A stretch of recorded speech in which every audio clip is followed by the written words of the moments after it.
HSC 25 batch অর্থাৎ যারা 2025 সালে তোমরা এইচএসসি পরীক্ষা দিবা, তোমাদের কিন্তু আর কিছুদিন পরে টেস্ট পরীক্ষা অথবা ফাইনাল পরীক্ষা। সো তোমরা কিন্তু জানো যে ভাইয়া তোমাদের ইংলিশ সেকেন্ড পেপারে কিন্তু দুইটা প্যারাগ্রাফের আনসার দিতে হবে, অর্থাৎ 15 করে টোটাল 30 মার্কের কিন্তু প্যারাগ্রাফ আনসার দিতে হবে। তাই আজকে আমি তোমাদেরকে শিখাবো যে কিভাবে একটি প্যারাগ্রাফ মুখস্থ করে ওই রিলেটেড যতগুলো প্যারাগ্রাফ আছে সেগুলো তোমরা কিভাবে লিখতে পারো সেই বিষয়টা ভাই তোমাদেরকে শিখায় দেবো। তুমি অনেকেই বলবা যে ভাইয়া আপনি যেভাবে শিখাবেন যে একটা প্যারাগ্রাফ মুখস্থ করে অনেকগুলো প্যারাগ্রাফ কিভাবে লেখা যায়, এভাবে যদি আমরা লিখি তাহলে কি আদৌ কি স্যার আমাদেরকে মার্ক দিবে?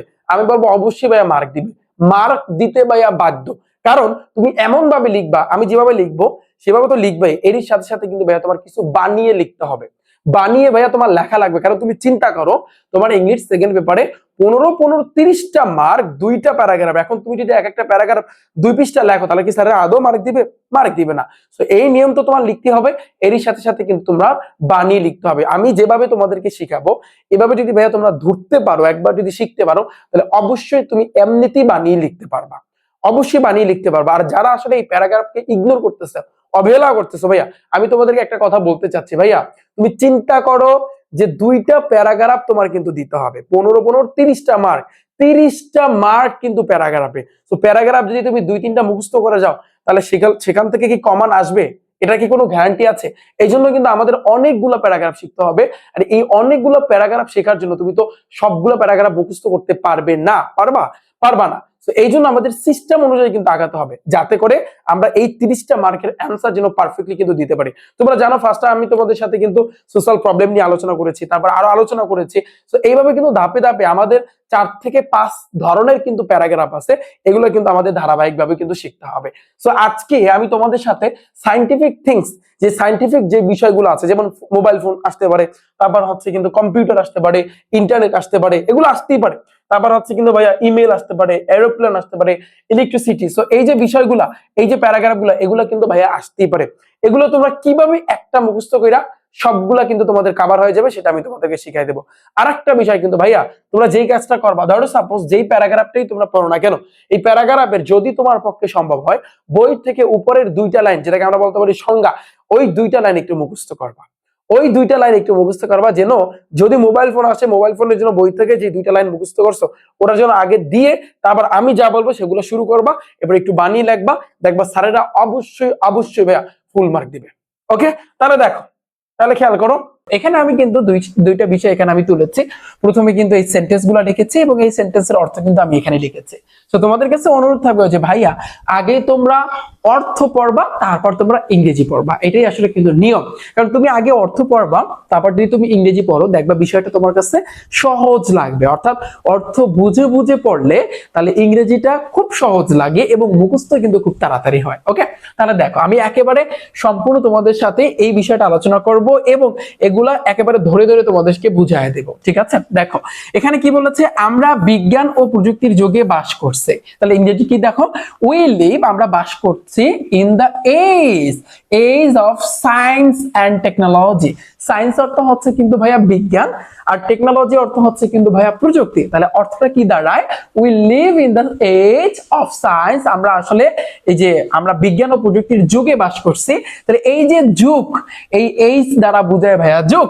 তাহলে we live in the age, আমরা যুগে বাস করতেছি, অফ সায়েন্স বিজ্ঞান এন্ড এবং টেকনোলজি প্রযুক্তি, আমরা বিজ্ঞান এবং প্রযুক্তির যুগে বাস করছি। আচ্ছা, এবার দেখো বিজ্ঞান ও প্রযুক্তির সাহায্যে আমরা অনেক বিস্ময়কর জিনিস আবিষ্কার করেছে। তাহলে দেখো উইথ দ্য হেল্প, হেল্প অর্থ সাহায্য করা, তাহলে উইথ দ্য হেল্প সাহায্যের মাধ্যমে, অফ সায়েন্স অর্থ কি দাঁড়াবে, বিজ্ঞানের সাহায্যের মাধ্যমে, অর্থাৎ with the help of science বিজ্ঞানের সাহায্যের মাধ্যমে, এন্ড এবং টেকনোলজি প্রযুক্তি, অর্থাৎ সায়েন্স অর্থ হচ্ছে বিজ্ঞান, এন্ড টেকনোলজি প্রযুক্তি অর্থাৎ বিজ্ঞান এবং প্রযুক্তির সাহায্যের মাধ্যমে, উই হ্যাভ ইনভেন্টেড, আমরা আবিষ্কার করেছি।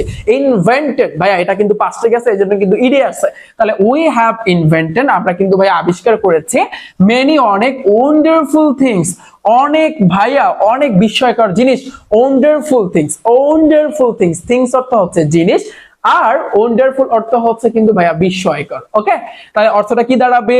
With the help of science and technology, বিজ্ঞান এবং প্রযুক্তির সাহায্যের মাধ্যমে উই হ্যাভ ইনভেন্টেড, আমরা আবিষ্কার করেছি, মেনি, অনেক, ওয়ান্ডারফুল থিংস, বিস্ময়কর জিনিস কিন্তু আমরা আবিষ্কার করেছি। আচ্ছা দেখো, এবারে এই যে বিষয় ভাইয়া, এই বিষয়টা দ্বারা বোঝায় যেই প্যারাগ্রাফটা আসলো ওই প্যারাগ্রাফের নামটা এখানে কিন্তু সুন্দরভাবে কিন্তু ভাইয়া তোমার লিখে দিতে হবে। ওকে, এই বিষয় তাদের মধ্যে একটি, দেখো এই যে টপিক, যে টপ মানে হচ্ছে প্যারাগ্রাফটা আসবে সুন্দরভাবে এখানে লিখে দিবা, এই যে টপিক ইজ হচ্ছে অন অফ দেম, তাদের ভিতরে একটা। আচ্ছা এবার দেখো কি লিখেছে, এটি বিশ্বের জন্য বিজ্ঞানের আশীর্বাদ। তাহলে দেখো ইট ইজ, এটি হচ্ছে দা ব্লেসিং, ব্লেসিং অর্থ হচ্ছে ভাইয়া আশীর্বাদ, অফ সায়েন্স, বিজ্ঞানের, ফর দ্য ওয়ার্ল্ড, এই বিশ্বের। ওকে, তাহলে অর্থটা কি দাঁড়ায়?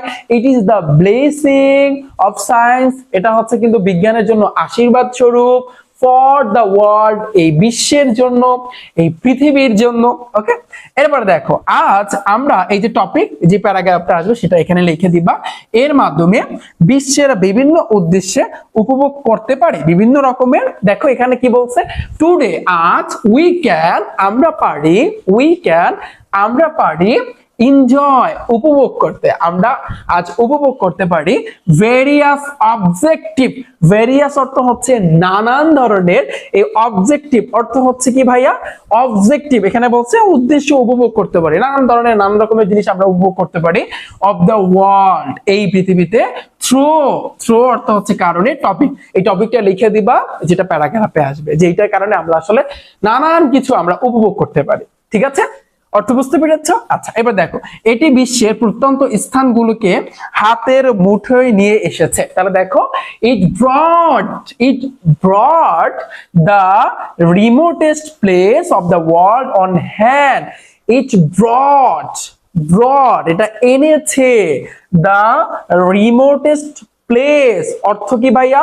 প্রত্যন্ত স্থানগুলোকে, রিমোটেস্ট, প্রত্যন্ত প্লেস, স্থানগুলোকে, তাহলে এটা এনেছে, ইট ব্রট, এটা এনেছে, দ্য রিমোটেস্ট প্লেস, প্রত্যন্ত স্থানগুলোকে, অফ দ্য ওয়ার্ল্ড, পৃথিবীর, অন হ্যান্ড, হাতের মুঠোয়। অর্থ ক্লিয়ার? তাহলে এটা অর্থাৎ বিশ্বের প্রত্যন্ত স্থানগুলোকে হাতের মুঠোয় নিয়ে এসেছে। ওকে, এবার দেখো এর কিছু ব্যতিক্রমী ক্ষমতা আছে, ইট হ্যাজ, এটার আছে, সাম কিছু, এক্সেপশনাল পাওয়ার, পাওয়ার অর্থ হচ্ছে ক্ষমতা, আর এক্সেপশনাল অর্থ হচ্ছে ব্যতিক্রম, তাহলে এটার কিছু ব্যতিক্রমী ভাইয়া ক্ষমতা আছে। এতটুকু বুঝতে পেরেছো ভাইয়া সবাই? তো আমি আশা করি তোমরা সবাই এতটুকু সবাই বুঝতে পেরেছো। এরপর দেখো ভাইয়া, এরপর কি আমাদের উচিত এই প্রযুক্তিকে সঠিকভাবে ব্যবহার করা। তাহলে দেখো উই শুড, আমাদের উচিত, ইউজ অর্থ হচ্ছে ব্যবহার করা, দিস টেকনোলজি, এই প্রযুক্তিকে, প্রপারলি, যথাযথভাবে, সঠিকভাবে। অর্থ ক্লিয়ার? যে উই শুড, আমাদের উচিত, ইউজ দিস টেকনোলজি, এই প্রযুক্তিকে ব্যবহার করা, প্রপারলি, যথাযথভাবে। এরপরে দেখো, দেখো কি লিখেছে, এর মাধ্যমে আমরা বিভিন্ন ক্ষেত্রে আমাদের জ্ঞানকে প্রসারিত করতে পারি। সো উই ক্যান, আমরা পারি, ওয়াইডেন, প্রসারিত করতে, উই ক্যান ওয়াইডেন, আমরা প্রসারিত করতে পারি, আওয়ার নলেজ, আমাদের জ্ঞানকে, বাই ইট, এটার মাধ্যমে, ইন ডিফারেন্ট ফিল্ড, অর্থাৎ বিভিন্ন ক্ষেত্রে, ইন ডিফারেন্ট, ডিফারেন্ট অর্থ হচ্ছে বিভিন্ন, ফিল্ড অর্থ হচ্ছে ক্ষেত্র, অর্থাৎ বিভিন্ন ক্ষেত্রে কিন্তু এর ফলে আমরা আমাদের জ্ঞানকে কি করতে পারি ভাইয়া?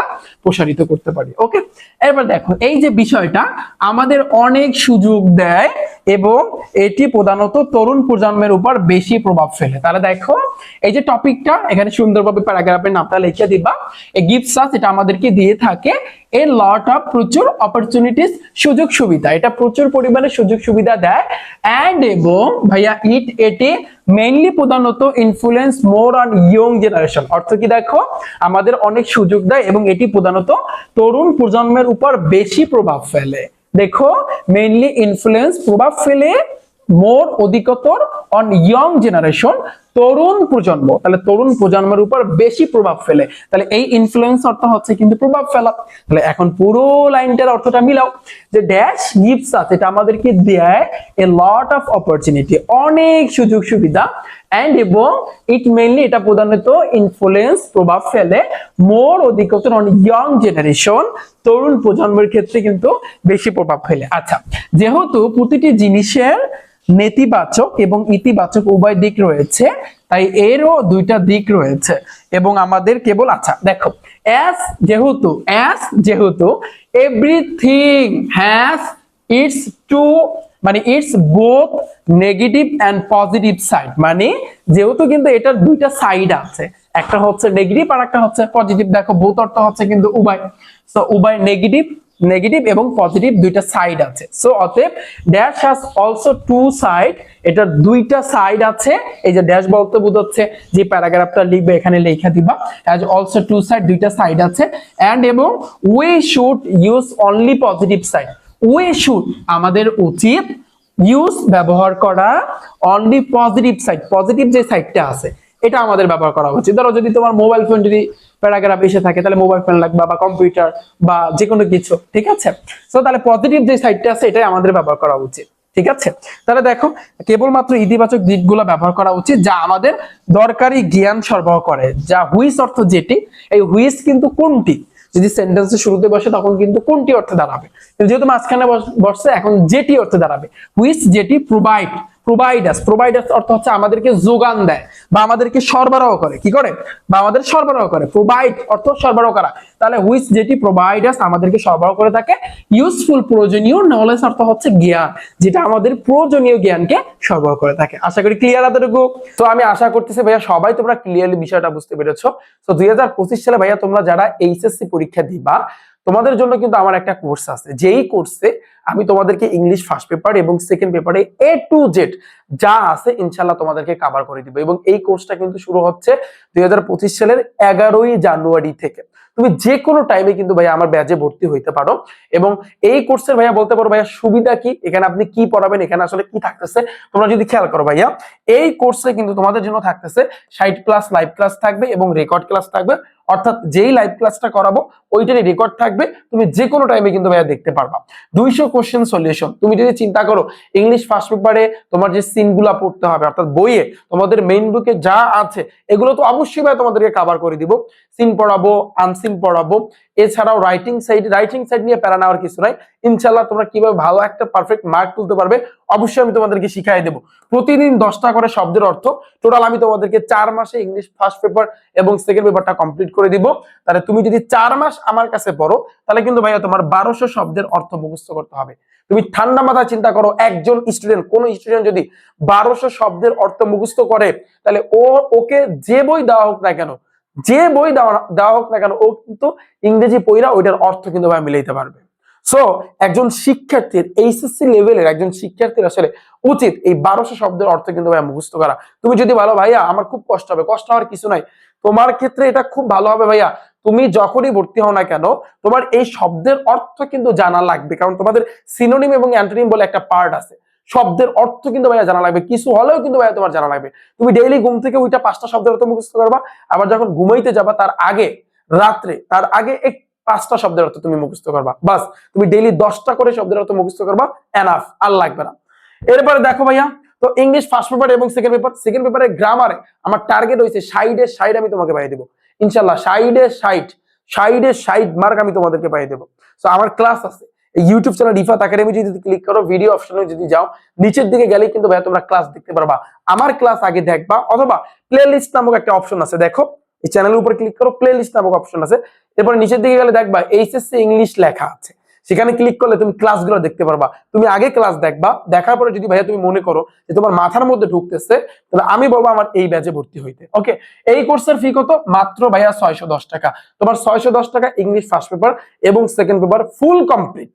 তাহলে তুমি চিন্তা করো ইংলিশ ফার্স্ট পেপার মাত্র 300 টাকা আর ইংলিশ সেকেন্ড পেপারে ভাগে পড়ছে মাত্র 300 টাকা। তোমার এই 600 টাকায় ইংলিশ ফার্স্ট পেপার এবং সেকেন্ড পেপারে ভাইয়া A to Z সবকিছু কিন্তু ভাইয়া কমপ্লিট। তো ক্লাস দেখার সিস্টেম, ক্লাস টাইম হবে কিন্তু ভাইয়া রাত 9টার সময় রুটিনে আছে। তারপর সপ্তাহে কিন্তু ক্লাস হবে কিন্তু ভাইয়া 5 দিন। এবং তোমরা কিভাবে ভাইয়া ভর্তি হবা, তোমাদের সবার ফোনের ভিতরে একটা ক্রোম ব্রাউজার আছে না, তোমরা সবাই তোমাদের ফোনের ক্রোম ব্রাউজারে যাবা, গিয়ে এখানে ভাইয়া সার্চ দিবা রিফাত একাডেমি, অথবা তুমি rifatacademy.com লিখতে পারো। সার্চ দিলে শুরুর দিকে কিন্তু আমার ওয়েবসাইটটা আসবে, এটার উপর একটা ক্লিক করবা। এটার উপর কিন্তু যদি ভাইয়া তুমি ক্লিক করো তাহলে এইভাবে কিন্তু আসবে। এভাবে আসলে ফার্স্টে আমার এই যে ভিডিওটা এটা যদি তুমি দেখো তাহলে তুমি বুঝতে পারবা যে ভাইয়া তুমি কিভাবে ভর্তি হবা, কিভাবে ক্লাসগুলা পাবা ধারাবাহিক ভাবে, এবং কিভাবে টাকা পাঠাবা, সো A to Z কিন্তু ভাইয়া সবকিছু। এবং নিচের দিকে গেলে কিন্তু ভাইয়া তোমাদের কোর্স গুলা কিন্তু দেখতে পারবা। এই যে একটু খেয়াল করো, আমি যদি একটু নিচের দিকে যাই, এখানে দেখো HSC English first and second paper, দেখো এই কোর্সটা, এটা যদি কিনতে চাও এখানে তোমরা ক্লিক করবা। এছাড়াও যদি ভর্তি হইতে কোনো যদি সমস্যা হয়ে থাকে, তাহলে তোমরা আমার একটা হোয়াটসঅ্যাপ নাম্বার আছে 01749097325, এই হোয়াটসঅ্যাপ নাম্বার ইচ্ছা করলে তোমরা যোগাযোগ করতে পারো। ভাইয়া টার্গেট কিন্তু এইবার ইংলিশ ফার্স্ট পেপার এবং সেকেন্ড পেপারে কিন্তু 80-র উপরে পেতে হবে, কোনো কথা নাই। জাস্ট তুমি আমার আগে ক্লাস দেখো ভাইয়া, ক্লাস দেখার পরে যদি তোমার কাছে ভালো লাগে তাহলে আমি বলবো এই কোর্সে তাহলে ভর্তি হইতে। এবং ফুল 4 মাসে তোমাদের, অর্থাৎ এইচএসসি পরীক্ষার আগে 1 মাস আগে, অন্তত 1 মাস আগে তোমাদেরকে কমপ্লিট করে দেবো, সবকিছু কিন্তু ভাইয়া তোমাদের কভার হয়ে যাবে। ওকে, তো আমি আশা করি তোমরা সবাই বুঝতে পেরেছো। তো এই ছিল কিন্তু ভাইয়া তোমাদের জন্য আজকের এই ক্লাস। সাথেই থাকো রিফাত একাডেমি ইউটিউব চ্যানেল এবং ফেসবুক পেজে। আল্লাহ হাফেজ।